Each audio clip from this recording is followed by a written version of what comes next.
Hey, you guys, and welcome to American Culture. If you are here, you probably feel the same way I do. I told you guys, God's been kind of like building me up for a while to finally come out here and start sharing my truths in life.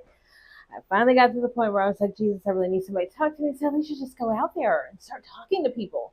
Where's the camera? So that's what I'm doing right now. And if you are here, I'm going to be sharing those daily energy updates because you guys, your girl be going through it all day, every day. And today is no different. Oh my gosh. I've had some things go on inside of my body, some things go on outside of me. And like I said, I'm already at that point to where God is spirit is letting me know that why things are taking place. I've got that hyper clear focus of what's actually happening. And it's it's this stupid thing about moving. You guys, I know you're probably at the same point. God is telling you that you're moving too. You just don't know where. And He's giving you kind of like the end result, but no real steps in between because guess what? There isn't any. It is just going with the flow of life and allowing yourself to receive.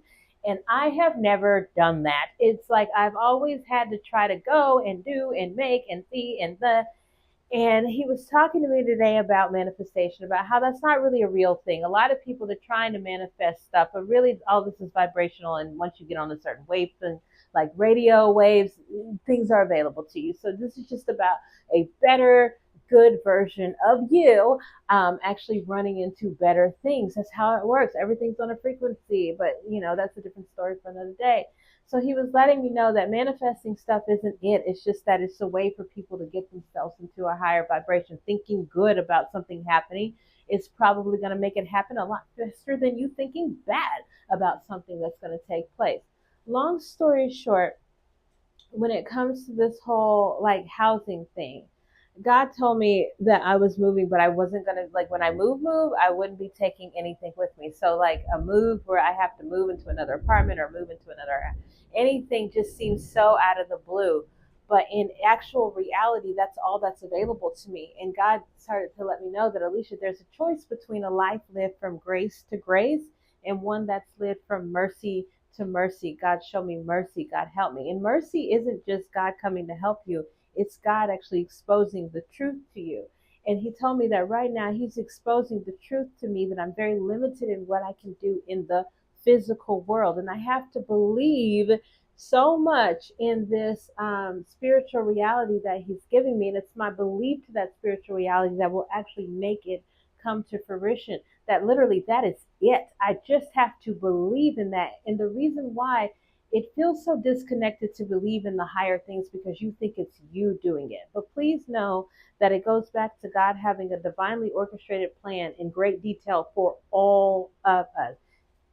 Every single decision that you make comes with some type of consequence, and God already has it. So He's letting me know that He put it in me for this amount of money, staying in this place, leaving everything behind, and only taking myself moving because that is the reality that is available to me so long as I believe in it. And He told me that the reason why I keep getting this reality of you have to pay this amount in order to move to this place and it's because that's the one that I believe is most available to me, and it's because it's the one that's here in the physical. But if I want the other one, I just simply have to turn off believing in this and turn on believing in that. Also believing that I am doing everything that I'm supposed to be doing right now. No longer doubting that maybe I shouldn't have gone to work today, or maybe I shouldn't have waited to call to this later. Maybe knowing that all of this is right on schedule and in divine time. You have to make room.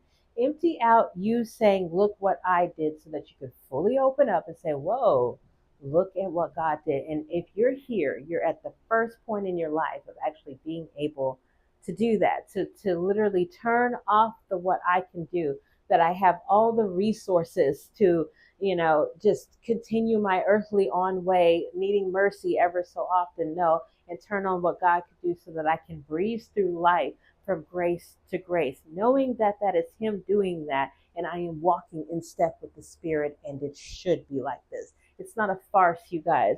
So a lot of us right now, if you're here, you are in the thick of a cycle of letting go of detachment from this physical and realigning with all things that are spiritual. You are believing for things that the physical says not going to happen.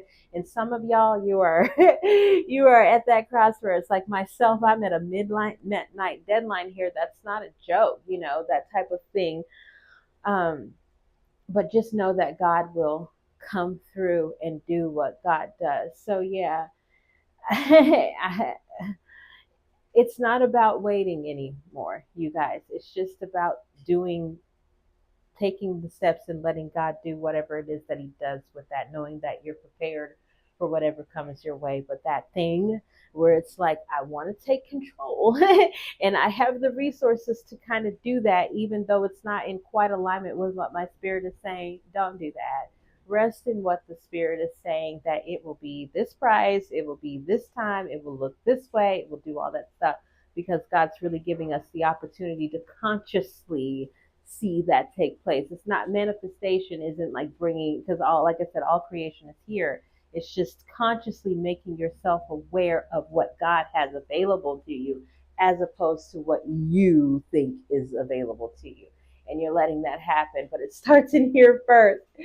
It starts with you aligning with self-worth, dignity, all that. But now that you have the characteristics, you're in prime position to say, okay, God, bless me. And know that you're not being selfish or facetious, knowing that He wants to do that so that you can come here to people and say, you guys, remember when we were talking the other day? It came through. God has, but He wants that. He wants that so that people will start to follow that. Not follow the path, but follow the understanding of what it takes. Because it's not, a lot of us, especially as Christians or whatever, we get really stuck on saying, follow me, follow me. But we want somebody to follow a specific path that we've laid out, and that's for you. Everybody's got their own purpose and infinite ways to get there. It's about comprehension and understanding and the depth of what the meaning of what all this is. And everybody, once you can kind of get to that point, they can kind of go in their own direction, find their own way. So yeah, major things are taking place. You know that following isn't just blindly going someplace. It's actual comprehension, and you're beginning to understand how life works and the processes of things, and that it's not manifestation, it is alignment, that it's getting in alignment with the will of God for your life, knowing that those spiritual things are real. He's actually talking to you. That's just as available to you. The good is just as available to you. The greatest outcome is just as available to you as the worst one that you're thinking of. But in all likelihood, you have more physical elements that are going to lead to negativity, because you're probably not vibrating that high to begin with. So yeah, you're switching over now. You're detaching from all ways of the world. You're sitting here and just waiting on God to show up at the midnight hour. So probably going through some hormonal things as well, if you're me. I am on. It's just, I like I said, I feel like a caterpillar inside of a chrysalis, just melting away. And as much as I want to relate to somebody in this experience, there's only one caterpillar per cocoon. So I'm pretty much in the craziest time of my life without really anything to show for it, because I don't have the chaos to draw people to me. I just have to sit still and know God, and it's more stressful. It's probably more stressful than actual like physical stress. The mental stress of this is far of the rewiring and the changing of the way that you think is far different. And I'll say this last thing, even sitting there today and writing, dwelling on what I wanted to see was drastically different than the approach that I used to have of what I don't want, what I don't want, what I don't want. So yeah, life is changing for all of us. And I will see you tomorrow. Have a blessed day, friends.